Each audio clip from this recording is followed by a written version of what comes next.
ನಮಸ್ತೆ ಗೆಳತಿ, ನನ್ನ ಹೆಸರು ಗಂಗಾ. ನನ್ನ ಚಾನೆಲ್ಗೆ ನಿಮ್ಗೆಲ್ಲರಿಗೂ ಸ್ವಾಗತ. ಈ ವಿಡಿಯೋದಾಗ ನಾನು 4th ಟ್ರೈಮಿಸ್ಟರ್ ಆಫ್ ಪ್ರೆಗ್ನೆನ್ಸಿ ಅಂದ್ರೆ ಅವಳಿ ಮಕ್ಕಳದೇ ಸೀರೀಸ್ ಮಾಡಕತ್ತೇನೆ. ಆಕ್ಚುಲಿ ನಾನು ಅಂದ್ರೆ ಅವಳಿ ಮಕ್ಕಳದ ಫಸ್ಟ್ ಟ್ರೈಮಿಸ್ಟರ್ ಆಫ್ ಪ್ರೆಗ್ನೆನ್ಸಿ ಹೆಂಗಿರ್ತದ, ಮತ್ತು ಸೆಕೆಂಡ್ ಟ್ರೈಮಿಸ್ಟರ್, ಥರ್ಡ್ ಟ್ರೈಮಿಸ್ಟರ್, ಆಮೇಲೆ ಹಾಸ್ಪಿಟಲ್ ಬ್ಯಾಕ್ ಚೆಕ್ ಲಿಸ್ಟ್ ಮಾಡಿದೆ.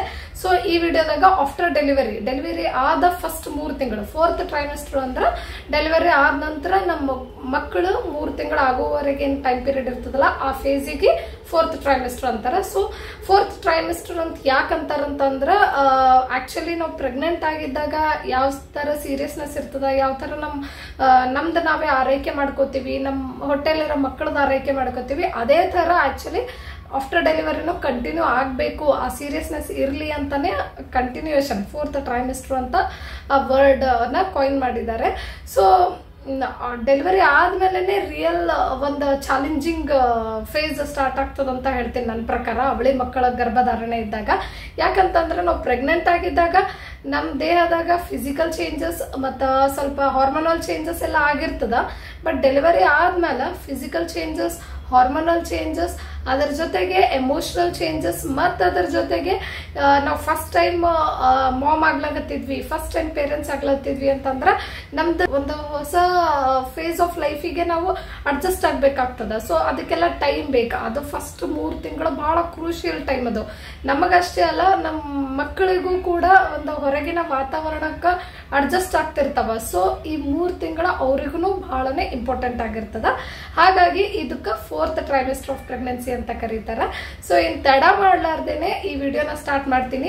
ವಿಡಿಯೋ ಸ್ಟಾರ್ಟ್ ಮಾಡೋಕ್ಕಿಂತ ಮುಂಚೆ ಈ ವಿಡಿಯೋದಾಗ ನೀವು ಏನೇನ್ ಎಕ್ಸ್ಪೆಕ್ಟ್ ಮಾಡ್ಬೋದು, ಏನದ್ರ ಬಗ್ಗೆ ಹೇಳ್ತೀನಿ ಅಂತಂದ್ರ, ಈ ಬೇಸಿಕಲಿ ಡೆಲಿವರಿ ಆದ 3 ತಿಂಗಳಲ್ಲಿ ತಾಯಿ ಆದವಳು ತನ್ನನ್ನು ಹೆಂಗ್ ಆರೈಕೆ ಮಾಡ್ಕೋಬೇಕು ಮತ್ತ ತನ್ನ ಮಕ್ಕಳದ ಆರೈಕೆ ಯಾವ ತರ ಮಾಡ್ಕೋಬೇಕು ಅಂತ ಹೇಳ್ತೀನಿ. ಆಕ್ಚುಲಿ ಫುಲ್ ಡೀಟೇಲ್ ಆಗಿ ಏನ್ ಹೇಳಕ್ ಹೋಗಂಗಿಲ್ಲ, ಜಸ್ಟ್ ಮೇನ್ ಪಾಯಿಂಟ್ಸ್ ನ ಹೈಲೈಟ್ ಮಾಡ್ತೀನಿ. ಬಿಕಾಸ್ ಬಹಳ ಡೀಟೇಲ್ ಆಗಿ ಹೇಳಕ್ ಹೋದ್ನಂದ್ರ ಅದು ಬಾಣಂತನ ಆರೈಕೆ ವಿಡಿಯೋ ಆಗ್ಬಿಡ್ತದ, ಆಮೇಲೆ ಈ ವಿಡಿಯೋನು ಬಹಳ ಲೆಂದಿ ಆಗ್ಬಿಡ್ತದ. ಸೊ ಹಂಗಾಗಿ ಜಸ್ಟ್ ಫಸ್ಟ್ 3 ತಿಂಗಳಲ್ಲಿ ಏನೇನೆಲ್ಲ ನೀವು ವಿಷಯಗಳು ಗಮನದಲ್ಲಿ ಇಟ್ಕೋಬೇಕು, ಯಾವ ಕೆಲಸ ಮಾಡ್ಬೇಕು, ಯಾವ ಕೆಲಸ ಮಾಡಬಾರ್ದು, ಅದು ಅವಾಗಿನ ಮೊದಲಿನ 3 ತಿಂಗಳ ಯಾವ ತರ ಇರ್ತದ ಅನ್ನೋದ್ರ ಬಗ್ಗೆ ಹೇಳ್ತೀನಿ. ಸೊ ಹಾಗಾಗಿ ವಿಡಿಯೋನ ಪೂರ್ತಿಯಾಗಿ ಸ್ಕಿಪ್ ಮಾಡದೆ ಮಿಸ್ ಮಾಡದೆ ನೋಡಿ. ಹಾಗೆ ನನ್ನ ಚಾನಲ್ ನ ತಪ್ಪದೆ ಸಬ್ಸ್ಕ್ರೈಬ್ ಮಾಡ್ಕೋರಿ. ಕೊನೆಯದಾಗಿ ವಿಡಿಯೋ ಲೈಕ್ ಆದಲ್ಲಿ ಲೈಕ್ ಮಾಡೋದನ್ನ ಮಾತ್ರ ಮರಿಬೇಡ್ರಿ. ಹಾಗೆ ಕಮೆಂಟ್ ಮಾಡ್ರಿ ಹೇಗೆ ಅನ್ನಿಸ್ತು ಅಂತ. ಅವಳಿ ಮಕ್ಕಳು ಹುಟ್ಟಿದ ತಕ್ಷಣ ತಾಯಿ ಆದವಳಿಗೆ ಒಂದು ಬಿಗ್ಗೆಸ್ಟ್ ಚಾಲೆಂಜ್ ಯಾವ್ದಂತಂದ್ರ ಫೀಡಿಂಗ್ ಮಾಡೋದು. ಒಂದು ಮಗುದು ಫೀಡಿಂಗ್ ಮುಗಿದ ತಕ್ಷಣ ನೆಕ್ಸ್ಟ್ ಮಗುದ್ನು ಫೀಡಿಂಗ್ ಮಾಡಬೇಕು. So back to back feeding ಇದ್ದೇ ಇರ್ತದ. ಹಾಗಾಗಿ ನೀವು ಫೀಡಿಂಗ್ ಸಲುವಾಗಿ ಕೂತ್ಕೊಂಡಾಗೆ ಕರೆಕ್ಟ್ ಆಗಿ ಪ್ರಾಪರ್ ಆಗಿ ಬ್ಯಾಕ್ ಸಪೋರ್ಟ್ ತಗೊಂಡು ಕೂತ್ಕೋರಿ. ಯಾಕಂದ್ರ ಬ್ಯಾಕ್ ಪೇನ್ ಬರೋ ಚಾನ್ಸಸ್ ಜಾಸ್ತಿ ಇರ್ತದ. ಹಾಗಾಗಿ ಆದಷ್ಟು ಸ್ವಲ್ಪ ಏನ್ರೆ ಟೇಕ ತಗೊಂಡೆ ಕೂತ್ಕೊಳ್ಳೋದು ಬಹಳ ಚಲೋ. ಬ್ಯಾಕಿಗೆ ಒಂದು ಸಪೋರ್ಟ್ ಇರಬೇಕು, ಪ್ಲಸ್ ಒಂದು ಫೀಡಿಂಗ್ ಪಿಲ್ಲೋ ಇದ್ರೂ ಬಹಳ ಚಲೋ. ಇದು ನಾನು ಹಾಸ್ಪಿಟಲ್ ಬ್ಯಾಕ್ ಚೆಕ್ ಲಿಸ್ಟ್ ನಾಗೂ ಹೇಳಿದ್ದೆ. ಫೀಡಿಂಗ್ ಪಿಲ್ಲೋ ಇತ್ತಂದ್ರೆ ನಿಮ್ಗೆ ಮಗುಗೆ ಈ ತರ ಇಟ್ಕೊಂಡು ಕಂಟಿನ್ಯೂ ಆಗಿ ಫೀಡ್ ಮಾಡ್ಬೇಕಲ್ಲ ಬ್ಯಾಕ್ ಟು ಬ್ಯಾಕ್, ಸೊ ಕೈ ಎಲ್ಲ ನೋವಾಗಂಗಿಲ್ಲ. ಅಥವಾ ಪಿಲ್ಲೋದೇ ಸಪೋರ್ಟ್ ತಗೋಬಹುದು, ಇರೋ ಪಿಲ್ಲೋನೇ ನೀವು ಅದರದ್ದು ಸಪೋರ್ಟ್ ತಗೊಂಡು ಫೀಡಿಂಗ್ ಮಾಡಿಸ್ಬೋದು. ಬೇಸಿಕಲಿ ಏನ್ ಹೇಳತ್ತೀನಿ ಅಂದ್ರೆ ಈ ಫೀಡಿಂಗ್ ಸೆಷನ್ ಎಲ್ಲ ಲಾಂಗ್ ಟೈಮ್ ಅಲ್ಲಿ ಇರ್ತದ. ಆಮೇಲೆ ನಿಮ್ಗೆ ಒಂದ್ ಮಗು ಇದ್ದವರಿಗೆ ಸ್ವಲ್ಪ ನಡು ರೆಸ್ಟ್ ಸಿಗ್ತದ, ಒಂದೇ ಮಗುದ್ ಫೀಡಿಂಗ್ ಮಾಡಿ ಸ್ವಲ್ಪ ಕೂತ್ಕೋಬಹುದು. ಬಟ್ ಹಂಗಿಲ್ಲ, ಅವಳಿ ಮಕ್ಕಳ ತಾಯಿಗೆ ಒಂದ್ ಮಗು ಆದ್ಮೇಲೆ ನೆಕ್ಸ್ಟ್ ಮಗುದ್ ಫೀಡಿಂಗ್ ಇದ್ದಿರ್ತದ. ಸೊ ಅವಾಗ ಆದಷ್ಟು ನೀವು ಕಂಫರ್ಟೇಬಲ್ ಆಗಿ ಕೂತ್ಕೊಂಡು ಮಕ್ಕಳಿಗೆ ಫೀಡಿಂಗ್ ಮಾಡ್ಬೇಕಾಗ್ತದ. ಫೀಡಿಂಗ್ ಪೊಸಿಷನ್ ಎಷ್ಟು ಪ್ರಾಪರ್ ಆಗಿರ್ಬೇಕು ಅಷ್ಟೇ ಫೀಡಿಂಗ್ ಚಂದ ಇರಬೇಕು ಅಂತಂದ್ರೆ, ಇಬ್ರು ಮಕ್ಕಳಿಗೆ ಕರೆಕ್ಟ್ ಆಗಿ ಬ್ರೆಸ್ಟ್ ಮಿಲ್ಕ್ ಸಪ್ಲೈ ಕರೆಕ್ಟ್ ಆಗಿ ಆಗ್ಬೇಕಂತಂದ್ರ ನಮ್ದು ಏನು ಆಹಾರ ನಾವು ತಗೋತೀವಿ ಫಸ್ಟ್ 3 ತಿಂಗಳು ನಮ್ದು ಆಹಾರ ಪದ್ಧತಿ ಬಹಳನೇ ಸ್ಟ್ರಿಕ್ಟ್ ಆಗಿರ್ಬೇಕು. ಅಂದ್ರೆ ಒಂದು ಆರೋಗ್ಯಕರವಾದ ಆಹಾರನ ತಗೋಬೇಕು, ಹಣ್ಣುಗಳು ತಗೋಬೇಕು. ಅದರಿಂದ ನಮಗೂ ಚಲೋ, ನಮ್ಮ ಮಕ್ಕಳಿಗೂ ಚಲೋ. ನಮ್ಮ ದೇಹದಲ್ಲಿ ಏನೆಲ್ಲ ಬದಲಾವಣೆ ಆಗ್ತಿರ್ತದ ಅದಕ್ಕೆ ಬೇಕಾಗುವಂತ ದೇಹಕ್ಕೆ ಒಂದು ಶಕ್ತಿ ಕೊಡಬೇಕಂತಂದ್ರೆ ಎಲ್ಲಾ ರೀತಿಯಾದ ಒಂದು ಪೋಷಕಾಂಶಗಳು ಇರುವಂತಹ ಒಂದು ತರಕಾರಿಗಳಾಗಿರ್ಬೋದು, ಹಣ್ಣುಗಳಾಗಿರ್ಬೋದು ನಾವು ಸೇವನೆ ಮಾಡ್ಬೇಕಾಗ್ತದ. ಸೊ ಆದಷ್ಟು ಎಲ್ಲ ಪೋಷಕಾಂಶ ಉಳ್ಳವಂತೂ ಒಂದು ಆರೋಗ್ಯಕರವಾದ ಆಹಾರನ ಸೇವಿಸ್ರಿ, ಮತ್ತ ಹಣ್ಣುಗಳನ್ನು ಸೇವಿಸ್ರಿ ನಿಮ್ ಡಯಟ್ ಅಲ್ಲಿ ಇರ್ಲಿ. ಅದನ್ನು ಅದರಿಂದ ಮಕ್ಕಳಿಗೂ ಬ್ರೆಸ್ಟ್ ಮಿಲ್ಕ್ ಸಪ್ಲೈ ಚಂದ ಆಗ್ತದ. ಇದಕ್ಕೂ ಸೆಪರೇಟ್ ವಿಡಿಯೋ ಮಾಡಿ ಹೇಳ್ತೀನಿ ನಾನು. ಬ್ರೆಸ್ಟ್ ಮಿಲ್ಕ್ ಸಪ್ಲೈ ಎಲ್ಲ ಚಂದ ಇರ್ಬೇಕಂದ್ರೆ ಯಾವ ತರ ಫುಡ್ಸ್ ಎಲ್ಲ ನಾವು ತಗೋಬೇಕು ಅಂತ ಅನ್ನೋದಕ್ಕೆ ನಾನು ಸೆಪರೇಟ್ ವಿಡಿಯೋ ಮಾಡ್ತೀನಿ. ನಾವು ಸರಿಯಾದ ಒಂದು ಆಹಾರ ಕ್ರಮನೂ ಫಾಲೋ ಮಾಡ್ಬೇಕಾಗ್ತದ. ನಾವು ಎಷ್ಟು ಚಲೋ ಆಹಾರ ತಗೋತೀವಿ, ಟೈಮಿಗೂ ಊಟ ಮಾಡೋದ್ನು ಅಷ್ಟೇ ಇಂಪಾರ್ಟೆಂಟ್ ಆಗಿರ್ತದ. ಅದರಿಂದ ನಮ್ಮ ಆರೋಗ್ಯನೂ ಚಂದ ಇರ್ತದ, ನಮ್ಮ ಮಕ್ಕಳಿಗೂ ನಾವು ನೋಡ್ಕೊಳ್ಳೋ ಅಷ್ಟು ಶಕ್ತಿನೂ ಇರ್ತದ. ಆಮೇಲೆ ಅವ್ರಿಗೂ ಬ್ರೆಸ್ಟ್ ಮಿಲ್ಕ್ ಸಪ್ಲೈನು ಕರೆಕ್ಟ್ ಆಗ್ತದ. ಇದ್ರ ಜೊತೆಗೆ ನಾವು ತಗೊಳ್ಳೋ ಆಹಾರ ಮತ್ತು ಹಣ್ಣು ಎಷ್ಟು ಇಂಪಾರ್ಟೆಂಟ್, ಇದ್ರ ಜೊತೆಗೆ ಇನ್ನೊಂದು ಇಂಪಾರ್ಟೆಂಟ್ ಏನಂತಂದ್ರೆ ನಮ್ಮನ್ನ ನಾವೇ ಹೈಡ್ರೇಟೆಡ್ ಆಗಿ ಇಟ್ಕೊಳ್ಳೋದು. ಅಂದ್ರೆ ನೀರ್ ಸೇವನೆ ಕೂಡ ಚಂದ ಮಾಡ್ತಾ ಇರ್ಬೇಕು ಅವಾಗವಾಗ. ಅದ್ರಲ್ಲೂ ಬೆಚ್ಚಗಿನ ನೀರ್ ಸೇವನೆ ಮಾಡೋದು ಉತ್ತಮ ಆ ಟೈಮ್ನಾಗ ಫಸ್ಟ್ 3 months. ಇದು ಬಾಣಂತನ ಆರೈಕೆ ನಮಗ್ ಮಾಡಕ್ ಬಂದವ್ರು ಅವರು ಹೇಳ್ತಾರ, ಆದಷ್ಟು ಬೆಚ್ಚಗೆ ಇಟ್ಕೋಬೇಕಂತ ಹೇಳ್ತಾರ. ಬಿಸಿ ನೀರೇ ಕುಡಿಯಕ್ ಹೇಳ್ತಾರ. ಅಂದ್ರೆ ಬಿಸಿ ನೀರಂದ್ರೆ ಬಹಳ ಬಿಸಿ ಅಂತಲ್ಲ, ವಾರ್ಮ್ ವಾಟರ್ ಸೇವನೆ ಮಾಡೋದು ಬಹಳನೇ ಸೂಕ್ತ. ಸೊ ಆ ಟೈಮಲ್ಲಿ ಈ ತರ ಎಲ್ಲ ಪ್ರಾಪರ್ ಹೈಡ್ರೇಷನ್, ಆಮೇಲೆ ಪ್ರಾಪರ್ ಫುಡ್ ಡಯಟ್ ಇದೆಲ್ಲ ಮೇಂಟೈನ್ ಮಾಡಕತ್ತೀವಿ ಅಂದ್ರ ನಮ್ಮ ಆರೋಗ್ಯನೂ ಚಂದ ಇರ್ತದ. ಮತ್ತೆ ನಾವು ಬ್ಯಾಕ್ ಟು ನಾರ್ಮಲ್ ಆಗಕ್ಕೂ ಬಹಳ ಬೇಗ ಆಗ್ತೀವಿ, ಬಹಳ ಈಸಿ ಆಗ್ತದ. ನೆಕ್ಸ್ಟ್ ಫೀಡಿಂಗ್, ಊಟ, ಹೈಡ್ರೇಷನ್ ಇದಾದ್ಮೇಲೆ ವೆರಿ ಇಂಪಾರ್ಟೆಂಟ್ ಥಿಂಗ್ ಯಾವ್ದಂತಂದ್ರೆ ನಿದ್ರೆ. ಈ ನಿದ್ದೆ ಅನ್ನೋದು ನಾವು ಪ್ರೆಗ್ನೆಂಟ್ ಯಾವಾಗ ಆಗಿರ್ತೀವಿ ಅವಾಗಿಂದಾನೆ ಸ್ವಲ್ಪ ಕಡಿಮೆ ಆಗಿರ್ತದ. ಅದರಲ್ಲೂ ಲಾಸ್ಟ್ ಟ್ರೈಮಿಸ್ಟರ್ ಅಲ್ಲಂತೂ ನಿದ್ದೆ ಮಾಡುವಲ್ಲಿ ಬಹಳಷ್ಟು ತೊಂದರೆ ಅನುಭವಿಸ್ತೀವಿ. ಅಂದ್ರೆ ಕರೆಕ್ಟ್ ಆಗಿ ನಿದ್ದೆ ಆಗ್ತಿರಲ್ಲ. ಅದೇ ಡೆಲಿವರಿ ಆದ್ಮೇಲೂ ಕಂಟಿನ್ಯೂ ಆಗ್ತದ. ಅದರಲ್ಲೂ ಅವಳಿ ಮಕ್ಕಳ ತಾಯಿಗಂತೂ ನಿದ್ದೆ ಮಾಡೋದು ಒಂದು ಬಹಳ ಚಾಲೆಂಜಿಂಗ್ ಟಾಸ್ಕ್ ಅಂತಾನೆ ಹೇಳಬಹುದು. ಅದಕ್ಕೆ ಅಂತಾರಲ್ಲ, double the Joy double the trouble ಅಂತ. ನಮಗೆ ಎಷ್ಟು ಡಬಲ್ ಖುಷಿ ಇದಿರ್ತದ, ಟ್ರಬಲ್ನು ಡಬಲ್ಲೇ ಇದ್ದಿರ್ತದಂತ. ನಾವು ಕರೆಕ್ಟ್ ಆಗಿ ನಿದ್ದೆ ಮಾಡ್ಬೇಕಾಗ್ತದ. ಬಟ್ ಅವಳಿ ಮಕ್ಕಳು ಇರೋ ಕಾರಣ ಫೀಡಿಂಗ್ ಸಲುವಾಗಿ ರಾತ್ರಿ ಆಗ್ಲಾಗ್ಲ ಎದ್ದೇಳ್ಬೇಕಾಗ್ತದ. ಅದು ಇಬ್ರು ಮಕ್ಕಳಿಗೋಸ್ಕರ ಎದ್ದೇಳ್ಬೇಕಾಗ್ತದ, ಒನ್ ಟೈಮ್ ಬಿಟ್ಟು ಇನ್ನೊಂದು ಟೈಮ್. ಸೊ ನಿದ್ದೆ ಅಲ್ಲಿ ಏರ್ಪೇರ್ ಇರೋದು ಮಾಮೂಲಿ, ನಿದ್ದೆ ಕರೆಕ್ಟ್ ಆಗಿ ಆಗಂಗಿಲ್ಲ. ಬಟ್ ಈ ಟೈಮಲ್ಲಿ ನಮಗ ನಮ್ ಜೊತೆ ಇರೋರು ಬಹಳ ಹೆಲ್ಪ್ ಆಗ್ತಾರ. ಅಂದ್ರೆ ನಮಗೆ ಯಾವಾಗೇ ಟೈಮ್ ಸಿಕ್ಕಾಗ, ನಮಗೆ ಯಾವಾಗೇ ಚಾನ್ಸ್ ಸಿಕ್ಕಾಗ ನಾವು ಪ್ರಾಪರ್ ಆಗಿ ರೆಸ್ಟ್ ತಗೋಬೇಕಾಗ್ತದ, ನಿದ್ದೆ ಚಂದ ಮಾಡ್ಬೇಕಾಗ್ತದ. ಇದರಿಂದ ಏನಾಗ್ತದ, ನಮ್ದು ಮೆಂಟಲ್ ಹೆಲ್ತ್ ಕೂಡ ಚಲೋ ಇರ್ತದ. ಅಂದ್ರೆ ಆಕ್ಚುಲಿ ಹೇಳ್ತಾರ, ಡೆಲಿವರಿ ಆದ್ಮೇಲೆ ಎಷ್ಟೊಂದ್ ಜನಕ್ಕ ಪೋಸ್ಟ್ ಪಾರ್ಟಮ್ ಡಿಪ್ರೆಷನ್ ಕೂಡ ಆಗ್ತದಂತ. ಈ ಡಿಪ್ರೆಷನ್ ಯಾಕೆ ಆಗ್ತದಂದ್ರೆ ಆಕ್ಚುಲಿ ಅವಾಗ ಒತ್ತಡ ಜಾಸ್ತಿ ಆಗಿ, ಅಂದ್ರ ಮಕ್ಕಳಿಗೆ ಹ್ಯಾಂಡಲ್ ಮಾಡಕ್, ಆಮೇಲೆ ನಮ್ಗೂ ರೆಸ್ಟ್ ಆಗ್ತಿರಲ್ಲ, ನಮ್ ದೇಹದಾಗ ಎಷ್ಟೊಂದು ಬದಲಾವಣೆ ಆಗಿರ್ತಾವ. ಸೊ ಇದೆಲ್ಲ ಒತ್ತಡ ಆಗಿ ಅದು ಡಿಪ್ರೆಷನ್ಗೆ ಹೋಗ್ಬಿಡ್ತಾರೆ ಕೆಲವೊಂದ್ ಜನ. ಪೋಸ್ಟ್ ಪಾರ್ಟಮ್ ಡಿಪ್ರೆಷನ್ ಅಂತ ಆಗ್ತದಂತ. ಸೊ ಹಾಗಾಗಿ ಆ ತರ ಆಗ್ಬಾರ್ದು ಅಂತಂದ್ರೆ ನಮ್ ಹೆಲ್ಪಿಗೆ ಒಬ್ರು ಇರ್ಬೇಕು. ಆಮೇಲೆ ನಾವು ಕೂಡ ನಮ್ದು ಏನಂತಾರ ನಿದ್ದೆ ಅದೆಲ್ಲ ಅವಾಗವಾಗ ಯಾವಾಗ ಟೈಮ್ ಸಿಗ್ತದ ಅವಾಗ ಪ್ರಾಪರ್ ಆಗಿ ರೆಸ್ಟ್ ಮಾಡ್ತಾ ಇರ್ಬೇಕಾಗ್ತದ. ಅದ್ರಲ್ಲೂ ಅವಳಿ ಮಕ್ಕಳ ತಾಯಿ ಆದವ್ರಿಗೆ ಸ್ವಲ್ಪ ಟೈಮ್ ಸಿಕ್ಕಿಲ್ಲ ಅಂದ್ರೂ ಒಬ್ರು ಹೆಲ್ಪ್ ತಗೊಂಡು ಸ್ವಲ್ಪ ಮಕ್ಕಳಿಗೆ ನೋಡ್ಕೊಳಕ್ ಒಂಚೂರು ಅವ್ರಿಗೆ ಕೊಟ್ಬಿಟ್ಟು ಸ್ವಲ್ಪ ರೆಸ್ಟ್ ತಗೊಳ್ಳೋದು ಬಹಳ ಇಂಪಾರ್ಟೆಂಟ್ ಆಗ್ತದ. ಯಾಕಂದ್ರೆ ನಮ್ಮ ಮೆಂಟಲ್ ಹೆಲ್ತ್ ಚಂದ ಇರ್ತದ, ಮತ್ತೆ ಅದರಿಂದ ನಮ್ಮ ಮಕ್ಕಳ ಆರೈಕೆ ಮಾಡಕ್ಕೂ ನಮಗ ಒಂದು ಶಕ್ತಿ ಬರ್ತದ. ಡೆಲಿವರಿ ಆದ್ಮೇಲೆ ಸ್ವಲ್ಪ ದಿನವರೆಗೂ ಬ್ಲೀಡಿಂಗ್ ಇದ್ದಿರ್ತದ, ಅದ್ರ ಮೇಲೆ ನಿದ್ದೆ ಪ್ರಾಪರ್ ಆಗಿ ಆಗ್ತಿರಲ್ಲ. ಅದ್ರ ಮೇಲೆ ಇಬ್ರು ಮಕ್ಕಳಿಗೆ ನೋಡ್ಕೋಬೇಕು, ಫೀಡಿಂಗ್ ಮಾಡ್ಬೇಕು. ಆಮೇಲೆ ನಮ್ದು ಡಯಟ್ ಬಹಳ ಸ್ಟ್ರಿಕ್ಟ್ ಆಗಿರ್ತದ ಅವಾಗ ಬಾಣಂತನ ಆರೈಕೆ ಅಂತಂದು. ಸಿಕ್ಕಿದೆಲ್ಲ ಊಟ ಕೊಡ್ತಿರಲ್ಲ ನಮಗ ಮನ್ಯಾಗ. ಸೊ ಹಿರಿಯರೇ ಅವ್ರದ್ದು ಒಂದೇನ್ ಪದ್ಧತಿನ ಫಾಲೋ ಮಾಡ್ಕೊಂಡು ಬಂದಿರ್ತಾರ ಬಾಣಂತನ ಆರೈಕೆ. ಸೊ ಆ ಡಯಟ್ನು ನಮ್ದು ಸ್ಟ್ರಿಕ್ಟ್ ಆಗೇ ಇದ್ದಿರ್ತದ. ಇದು ಎಲ್ಲದರ ನಡುವೆ ನಮ್ಗ ಒಂದ್ ಸ್ವಲ್ಪ ಹೆಕ್ಟಿಕ್ನು ಅನಿಸ್ತದ. ಅದೇ ಅಂದಲ್ಲ, ಆ ಹೆಕ್ಟಿಕ್ ಸ್ಟ್ರೆಸ್ ಸ್ವಲ್ಪ ಜಾಸ್ತಿ ಐತಂದ್ರೆ ಡಿಪ್ರೆಷನ್ ಆಗ್ಬಿಡ್ತದಂತ.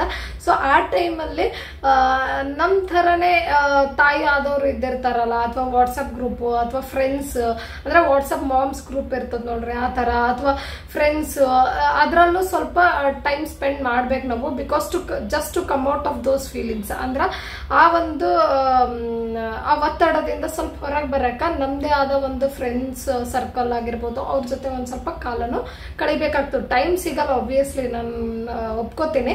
ಬಟ್ ಯಾವಾಗ ಟೈಮ್ ಸಿಕ್ಕಾಗ ಆ ಥರನು ಕಾಲ ಕಳೆಯೋದು ಬಹಳನೇ ಉತ್ತಮ ಅಂತ ಹೇಳ್ತೀನಿ. ಯಾಕಂತಂದ್ರೆ ನಮ್ಗ ಒಂದ್ ಸ್ವಲ್ಪ ಮೈಂಡ್ನು ರಿಲ್ಯಾಕ್ಸ್ ಆಗ್ತದ, ಸ್ವಲ್ಪ ಡಿಪ್ರೆಸಿಂಗ್ ಫೀಲಿಂಗ್ಸ್ ಇಂದ ಹೊರಗೆ ಬರ್ತೀವಿ. ಆಮೇಲೆ ಇದು ಒಂದು ಹೊಸ ಫೇಸ್ ಆಫ್ ಲೈಫ್ ಇರ್ತದಲ್ಲ, ಇದಕ್ಕೆ ಅಡ್ಜಸ್ಟ್ ಆಗಕ್ ನಮಗೂ ಟೈಮ್ ಬೇಕಲ್ಲ. ಸೊ ನಮಗ ಯಾವಾಗ ಬೇರೆಯವ್ರು ನಮ್ದು ಜರ್ನಿ ನಾವೇನ್ ಫೇಸ್ ಮಾಡ್ತಿರ್ತೀವಿ ನಮ್ ಜರ್ನಿನಾಗ, ಇದೇ ತರ ಡೆಲಿವರಿ ಆದವ್ರು ಅವ್ರದ್ದು ಎಕ್ಸ್ಪೀರಿಯನ್ಸಸ್ ಹೇಳಿದಾಗ, ನಾವು ಅದನ್ನ ಕೇಳಿದಾಗ ನಮಗೂ ಒಂಥರ ಏನೋ ರಿಲ್ಯಾಕ್ಸೇಷನ್ ಆಗ್ತದ.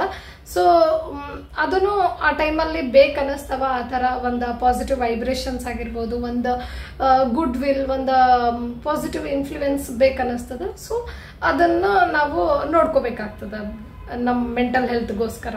ಆಮೇಲೆ ಬಹಳನೇ ಎಕ್ಸಾಸ್ಟ್ ಆಗೋದು ಅಥವಾ ಟಯರ್ಡ್ ಫೀಲ್ ಆಗೋದು ಇದೆಲ್ಲ ಮಾಮೂಲಾಗಿ ಇದ್ದೇ ಇರ್ತದ ಬಿಕಾಸ್ ಆಫ್ ಹಾರ್ಮೋನಲ್ ಚೇಂಜಸ್ ಆಗಿರ್ತದ. ಆಮೇಲೆ ನಮ್ಮ ದೇಹದಾಗ ಅದೇ ನಾ ಅಂದಂಗ ಫಿಸಿಕಲ್ ಚೇಂಜಸ್ನು ಆಗಿರ್ತದ. ಸೊ ಹಾಗಾಗಿ ಒಂದು ಹೊಸ ವಾತಾವರಣಕ್ಕೆ ಅಡ್ಜಸ್ಟ್ ಆಗ್ತಿರ್ತೀವಲ್ಲ, ಸೊ ಸ್ವಲ್ಪ ಹೋಗ್ತಾ ಅಂದ್ರೆ ಈ 3 ತಿಂಗಳು ಕಳೀತಾ ನಾವು ಅದಕ್ಕೆ ಹೋಗ್ತೀವಿ ಈ ಒಂದು ಲೈಫಿಗೆ. ಸೊ ಅಲ್ಲಿವರೆಗೆ ಈ ತರ ಒಂದು ಟೈರ್ಡ್ನೆಸ್ ಫೀಲಿಂಗ್, ಎಕ್ಸಾಷನ್ ಫೀಲಿಂಗ್ ಇದ್ದೇ ಇರ್ತದೆ. ಆಮೇಲೆ ಸಿಸೇರಿಯನ್ ಆಗಿತ್ತಂದ್ರೆ ಸ್ಟಿಚಸ್ ಹಾಕಿರ್ತಾರ. ಸೊ ಸ್ಟಿಚಸ್ ಬಗ್ಗೆನೂ ಸ್ನಾನ ಮಾಡ್ಬೇಕಾರೆ ಅವಾಗ ಸ್ವಲ್ಪ ಕೇರ್ಫುಲ್ ಆಗಿ ನೋಡ್ಕೊಂಡು ಮಾಡ್ರಿ. ಆಮೇಲೆ ಅದಕ್ಕೇನು ಆಯಿಂಟ್ಮೆಂಟ್ ಅಥವಾ ಏನ್ ಪ್ರಿಸ್ಕ್ರೈಬ್ ಮಾಡಿರ್ತಾರ ಡಾಕ್ಟರ್ ಅದನ್ನೆಲ್ಲ ಕರೆಕ್ಟ್ ಆಗಿ ಡಾಕ್ಟರ್ ಹೇಳ್ದಂಗ ಪ್ರಾಪರ್ ಆಗಿ ಯೂಸ್ ಮಾಡ್ರಿ. ಆಮೇಲೆ ಆಫ್ಟರ್ ಡೆಲಿವರಿ ಮೊದಲನೇ 3 ತಿಂಗಳು ಏನಿರ್ತದಲ್ಲ ಅವಾಗ ನಮ್ದು ದೇಹದಾಗ್ನು ರೋಗ ನಿರೋಧಕ ಶಕ್ತಿ ಸ್ವಲ್ಪ ಕಮ್ಮಿ ಇರ್ತದ. ಹಂಗಾಗಿ ಸ್ವಲ್ಪ ನಮ್ಮ ಕಡೆನೂ ನಾವು ಲಕ್ಷ್ಯ ಕೊಡ್ಬೇಕಾಗ್ತದ. ಆದಷ್ಟು ನಿಮ್ಮನ್ನ ನೀವೇ ಬೆಚ್ಚಗಿಟ್ಕೋರಿ. ಮನೇಲಿ ಹಿರಿಯರ್ನು ಹೇಳ್ತಿರ್ತಾರ.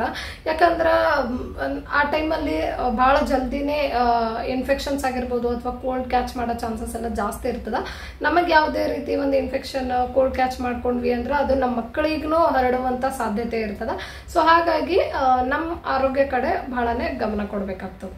ಆಮೇಲೆ ಡಾಕ್ಟರ್ ಏನ್ ಮ್ಯಾಟರ್ನಿಟಿ ಬೆಲ್ಟ್ ಕೊಟ್ಟಿರ್ತಾರ ಅದನ್ನ ಯಾವಾಗ ಹಾಕು ಅಂತ ಹೇಳಿರ್ತಾರ ಅವಾಗೆಲ್ಲ ಹಾಕೊಂಡು ವಾಕ್ ಮಾಡ್ರಿ, ಕೂಡ್ರಿ. ಬಿಕಾಸ್ ಏನಂತ ಅಂದ್ರೆ ಇಲ್ಲಾಂದ್ರ ಹೊಟ್ಟೆ ಅದು ಆಮೇಲೆ ಹಂಗೆ ಉಳ್ಕೊಂಡ್ ಬಿಡ್ತದ. ಸೊ ಅದಾದ್ಮೇಲೆ ಮಾಡೋದ್ ಬಹಳ ಕಷ್ಟ. ಇವಾಗ ಏನಿರ್ತದ ಸ್ಟಾರ್ಟಿಂಗ್ ಅಲ್ಲೇ ಫಸ್ಟ್ 3 months ಏನಿರ್ತದಲ್ಲ ಹೊಟ್ಟೆ ಕಾಣಿಸ್ಬಾರ್ದು, ಹೊಟ್ಟೆ ಬರಬಾರ್ದು ಅಂತಂದ್ರೆ ಈ ಟೈಮಲ್ಲಿ ಏನೇ ನಾವು ಹೊಟ್ಟೆ ಸಲುವಾಗಿ ಮಾಡ್ತೀವಿ ಅಂದ್ರೆ ಮ್ಯಾಟರ್ನಿಟಿ ಬೆಲ್ಟ್ ಕಟ್ಟೋದಾಗಿರ್ಬೋದು ಅಥವಾ ಹಿಂದಿನ ಕಾಲದಾಗ ಹಿರಿಯರ್ ಬಟ್ಟೆ ಕಟ್ಟುತ್ತಿದ್ರು. ನಿಮ್ಮ ಮನೇಲಿ ನಿಮ್ಮ ಅಜ್ಜಿ ಆ ತರ ಬಟ್ಟೆ ಎಲ್ಲ ಕಟ್ಟೋದ್ ಗೊತ್ತಿತ್ತಂದ್ರೆ ಬಟ್ಟೆ ಕಟ್ಕೋತಿದ್ರು ಅಂದ್ರೆ ಅದು ಮಾಡ್ಬೋದು. ಅಥವಾ ಮ್ಯಾಟರ್ನಿಟಿ ಬೆಲ್ಟ್ ಹಾಕೋಬಹುದು. ಇದರಿಂದ ಏನಂದ್ರ ಹೊಟ್ಟೆ ಮುಂದ್ ಬರ್ಲಾರ್ದಂಗ ನೋಡ್ಕೋತದ. ಸೊ ಮ್ಯಾಟರ್ನಿಟಿ ಬೆಲ್ಟ್ನು ಪ್ರಾಪರ್ ಆಗಿ ಯೂಸ್ ಮಾಡ್ರಿ. ತಾಯಿ ಆದವಳು ತನ್ನ ಬಗ್ಗೆ ನೋಡ್ಕೊಳ್ಳೋದು ಹೇಳದೆ. ಇವಾಗ ಮಕ್ಕಳದ ಏನಂತಂದ್ರ ಮಕ್ಕಳಿಗೆ ಆದಷ್ಟು ಸ್ಕಿನ್ ಟು ಸ್ಕಿನ್ ಕಾಂಟ್ಯಾಕ್ಟ್ ಇರ್ಲಿ ಅವ್ರ ಜೊತೆ ಅಂತ ಹೇಳ್ತೀನಿ. ಯಾಕಂದ್ರ ಅದರಿಂದ ಮಕ್ಕಳಿಗೆ ಒಂದು ಸೇಫ್ ಝೋನ್ ಅಲ್ಲಿ ಇದ್ದೀವಿ ಅಂತ ಫೀಲ್ ಆಗ್ತದ. ಮಗು ಒಂಥರ ಸೆಕ್ಯೂರ್ ಫೀಲಿಂಗ್ ಬರ್ತದ. ಹೊರಗಿನ ವಾತಾವರಣಕ್ಕೆ ಅವು ಮಕ್ಕಳನ್ನು ಅಡ್ಜಸ್ಟ್ ಆಗ್ತಾ ಇರ್ತಾವಲ್ಲ. ಸೊ ಆ ಟೈಮ್ನಾಗ ಅವ್ರಿಗೆ ಈ ವಾರ್ಮತ್, ಈ ಬೆಚ್ಚನೆ ಭಾವ ಅವ್ರಿಗೊಂದು ಸೆಕ್ಯೂರ್ ಫೀಲಿಂಗ್ ಕೊಡ್ತದ. ಮಕ್ಕಳಿಗೆ ಸ್ನಾನ ಹಾಕ್ಸೋ ಟೈಮಿಗೆ ತಾಯಿ ಆದವಳು ಮಸಾಜ್ ಮಾಡೋದಾಗಿರ್ಬಹುದು ಅಥವಾ ಮಲಗಿಸ್ಬೇಕಾದ್ರೆ ಏನಾದ್ರು ಹಾಡು ಹೇಳಿ ಹಂಗೆ ಹಮ್ ಮಾಡ್ತಾ ಮಲಗಿಸ್ಬಹುದು. ಇದರಿಂದೆಲ್ಲ ಏನಾಗ್ತದಂದ್ರ ಅಥವಾ ಏನಾದ್ರೂ ಮಕ್ಕಳ ಜೊತೆ ಮಾತಾಡ್ತಾ ಇದ್ದಾಗ ಏನಾಗ್ತದಂದ್ರ ಮಗುಗ್ನು ನಿಮ್ ಜೊತೆ ಒಂದು ಕನೆಕ್ಷನ್ ಫೀಲಿಂಗ್ ಆಗ್ತದ, ಒಂದು ಬಾಂಡಿಂಗ್ ಸ್ಟ್ರಾಂಗ್ ಆಗ್ತದ. ಸೊ ಈ ರೀತಿ ಎಲ್ಲ ಮಾಡಬಹುದು. ಆಮೇಲೆ ಮಕ್ಕಳು ಅಳಗತ್ತಿದ್ವು ಅಂದ್ರ ಪ್ರತಿ ಸಲನು ಹಸುವಿಗೆ ಅಳತಿರಂಗಿಲ್ಲ, ಬೇರೆ ಏನಾದ್ರೂ ಪ್ರಾಬ್ಲಮ್ ಆಗಿರ್ತದ. ಸೊ ಆದಷ್ಟು ಅಳಕತ್ತಾರ ಅಂದ ತಕ್ಷಣ ಬರೀ ಹಾಲು ಕುಡ್ಸತ್ವ ಅಷ್ಟೇ ಮಾಡ್ಬೇಡ್ರಿ. ಬೇರೆ ಏನಕ್ಕಾರೆ ಅಳತ್ತದ ಏನಂತನೂ ತಿಳ್ಕೊಳಕ್ ಟ್ರೈ ಮಾಡ್ರಿ. ಆಮೇಲೆ ಟಮ್ಮಿ ಟೈಮ್ ಮಾಡಿಸೋದ್ನು ಬಹಳನೇ ಸೂಕ್ತ. ಸ್ವಲ್ಪ ಹಾಸ್ಪಿಟಲ್ ಇಂದ ಬಂದಾದ ನಂತರ ಒಂದ್ ಸ್ವಲ್ಪ ದಿನ ಆದ್ಮೇಲೆ ಈ ಟಮ್ಮಿ ಟೈಮ್ ಎಲ್ಲ ಯಾವಾಗ ಸ್ಟಾರ್ಟ್ ಮಾಡ್ಬೇಕು, ಹೇಗ್ ಮಾಡಿಸ್ಬೇಕು, ಇದರಿಂದ ಆಗುವ ಪ್ರಯೋಜನಗಳು ಏನು ಅನ್ನೋದಕ್ಕೆ ನಾವು ಒಂದು ಸಪ್ರೇಟ್ ವಿಡಿಯೋ ಮಾಡಿದ್ದೀನಿ. ಅದ್ರ ಲಿಂಕ್ ಕೆಳಗೆ ಡಿಸ್ಕ್ರಿಪ್ಷನ್ ಬಾಕ್ಸ್ ನಾಗ ಕೊಟ್ಟಿರ್ತೀನಿ, ಬೇಕಂದ್ರೆ ನೀವು ಆ ವಿಡಿಯೋನ ಚೆಕ್ ಮಾಡಬಹುದು. ಆಮೇಲೆ ಮಕ್ಕಳಿಗೆ ಸನ್ ಬಾತಿಂಗ್ ಮಾಡಿಸೋದ್ನು ಅದರಿಂದನೂ ಬಹಳಷ್ಟು ಪ್ರಯೋಜನಗಳಾಗ್ತವ. ಅಂದ್ರೆ ಸೂರ್ಯನ ಕಿರಣಕ್ಕೆ ಮಕ್ಕಳಿಗೆ ಒಡ್ಡೋದ್ರಿಂದ ಎಷ್ಟೊಂದು ಪ್ರಯೋಜನಗಳಾಗ್ತವ. ಆಮೇಲೆ ಅದಕ್ಕೂ ಕೆಲವೊಂದು ನಿಯಮಗಳು ಪಾಲಿಸ್ಬೇಕಾಗ್ತದ. ಬಿಸಿಲಿಗೆ ಹೋಗಿ ಸುಮ್ ತಗೊಂಡ್ ನಿಂದ್ರೋದಲ್ಲ ಮಕ್ಕಳಿಗೆ. ಸೊ ಮಕ್ಕಳಿಗೂ ಈ ಸನ್ ಬಾತಿಂಗ್ ಹೆಂಗ್ ಮಾಡಿಸ್ಬೇಕು ಅನ್ನೋದಕ್ಕೂ ನಾವು ಒಂದು ಸೆಪರೇಟ್ ವಿಡಿಯೋ ಮಾಡೀನಿ. ಅದರಿಂದ ಏನೇನು ಪ್ರಯೋಜನಗಳಾಗ್ತವಂತನೂ ಆ ವಿಡಿಯೋದಾಗ ಹೇಳಿದೀನಿ. ನೀವು ಬೇಕಾದ್ರೆ ಆ ವಿಡಿಯೋನ ಚೆಕ್ ಮಾಡ್ಬೋದು, ಕೆಳಗೆ ಕೊಟ್ಟಿರ್ತೀನಿ ಅದ್ರ ಲಿಂಕ್. ಲಾಸ್ಟ್ ಅಲ್ಲಿ ಏನಂತಂದ್ರೆ ವ್ಯಾಕ್ಸಿನೇಷನ್ ಏನಿರ್ತದಲ್ಲ ಮಕ್ಕಳದು ಕರೆಕ್ಟ್ ಆಗಿ ನೆನ್ಪಿಟ್ಕೊಂಡು ಟೈಮಿಗೆ ವ್ಯಾಕ್ಸಿನೇಷನ್ ಹಾಕ್ಸ್ಬೇಕು. ಆಮೇಲೆ ನಮಗೂ ಚೆಕಪ್ ಕರೀತಾರ ಅದಾದ್ಮೇಲೆ ಆಫ್ಟರ್ ಡೆಲಿವರಿ. ಸೊ ಮಿಸ್ ಮಾಡ್ಲಾರ್ದೆ ಇನ್ನೇನು ಡೆಲಿವರಿ ಆಯ್ತಂತ ಬಿಡಬಾರ್ದು. ಯಾವಾಗ ಕರೆದಿರ್ತಾರ ಅವಾಗ ಮತ್ತೆ ವಾಪಸ್ ಚೆಕಪ್ ಹೋಗ್ಬೇಕು. ಬಿಕಾಸ್ ಅವಳಿ ಮಕ್ಕಳ ತಾಯಿಗೆ ಕ್ಯಾಲ್ಸಿಯಂ ಟ್ಯಾಬ್ಲೆಟ್ಸ್ ಇಂದೆಲ್ಲ ಜರೂರತ್ ಇದ್ದೇ ಇರ್ತದ. ಸೊ ನೀವು ಚೆಕಪ್ಗೆ ಹೋದಾಗ ಗೊತ್ತಾಗ್ತದ, ನಿಮ್ ಡಾಕ್ಟರ್ ಹೇಳ್ತಾರ. ಸೊ ನಿಮ್ಗೇನ್ ಚೆಕಪ್ ಕರೆದಿರ್ತಾರ ಅದು ಮಿಸ್ ಮಾಡ್ಕೋಬೇಡ್ರಿ. ಮಕ್ಕಳದ ವ್ಯಾಕ್ಸಿನೇಷನ್ ಮರಿಲಾರ್ದೆ ಟೈಮ್ ಹಾಕಿಸ್ರಿ. ಈ ಟೈಮಲ್ಲಿ ಏನ್ ಮಾಡಬಾರ್ದು ಅಂತ ಕೇಳಿದ್ರೆ ಆದಷ್ಟು ಸ್ಪೈಸಿ ಫುಡ್ಸ್ ಅಂದ್ರೆ ಜಾಸ್ತಿ ಖಾರ ಇರುವಂತದ್ದು ಫುಡ್ನ ಅವಾಯ್ಡ್ ಮಾಡ್ರಿ. ಆಮೇಲೆ ಜಾಸ್ತಿ ಹುಳಿ ಈ ಥರದನ್ನೆಲ್ಲ ಅವಾಯ್ಡ್ ಮಾಡ್ರಿ. ಸ್ವಲ್ಪ ಎಲ್ಲಾನು ಬ್ಯಾಲೆನ್ಸ್ಡ್ ಆಗಿರ್ಬೇಕು. ಜಾಸ್ತಿ ಖಾರ ಇರಬಾರ್ದು, ಜಾಸ್ತಿ ಹುಳಿ ಇರಬಾರ್ದು. ಸಪ್ಪಗಿದ್ರ ಬಹಳನೇ ಸೂಕ್ತ ಆ ಟೈಮಲ್ಲಿ. ಮಕ್ಕಳದ ಆಟಗಳನ್ನ ನೋಡ್ತಾ ನೋಡ್ತಾ ಮಕ್ಕಳಿಗೆ ನೋಡ್ತಾ ನೋಡ್ತಾ ಅವ್ರ ಬೆಳವಣಿಗೆ ಅವ್ರ ಮೈಲ್ ಸ್ಟೋನ್ಸ್ ರೀಚ್ ಆಗೋದನ್ನ ನೋಡ್ತಾ ನೋಡ್ತಾ ಈ ಫಸ್ಟ್ 3 ತಿಂಗಳು ಹೆಂಗ್ ಕಳೆದು ಹೋಗ್ತದಂತ ನಮಗ್ ಗೊತ್ತೇ ಆಗಂಗಿಲ್ಲ. ಈ ನಮಗೇನ್ ಸ್ಟಾರ್ಟಿಂಗ್ ಡೆಲಿವರಿ ಆದ್ಮೇಲೆ ಒಂದ್ ದೊಡ್ಡ ಚಾಲೆಂಜ್ ಆಮೇಲೆ TDS ಆಗಿ ಹೆಕ್ಟಿಕ್ ಆಗಿ ಏನ್ ಅನ್ಸಿರ್ತದಲ್ಲ ಅದೇ ಈ 3 ತಿಂಗಳು ಮುಗಿತಾ ಮುಗಿತಾ ನಮಗೆ ರೂಢಿ ಬಿದ್ಬಿಟ್ಟಿರ್ತದ. ಹಾಗಾಗಿ ನಾವೇ ಈ ಒಂದು ಹೊಸ ಪೇರೆಂಟಿಂಗ್ ಲೈಫಿಗೆ ಅಡ್ಜಸ್ಟ್ ಆಗಿರ್ತೀವಿ, ಕಂಫರ್ಟೇಬಲ್ನು ಆಗಿರ್ತೀವಿ. ಸ್ಲೋಲಿ ಹೋಗ್ತಾ ಹೋಗ್ತಾ ನಾವು ಎಂಜಾಯ್ನು ಮಾಡ್ತಾ ಹೋಗ್ತೀವಿ. ಇಲ್ಲಿಗೆ ಈ ವಿಡಿಯೋನ ಮುಗಿಸ್ತಾ ಇದ್ದೀನಿ. ಮತ್ತೆ ನೆಕ್ಸ್ಟ್ ವಿಡಿಯೋದಲ್ಲಿ ಮೀಟ್ ಆಗ್ತೀನಿ. ಅಲ್ಲಿವರೆಗೂ ಬಾಯ್, ಟೇಕ್ ಕೇರ್.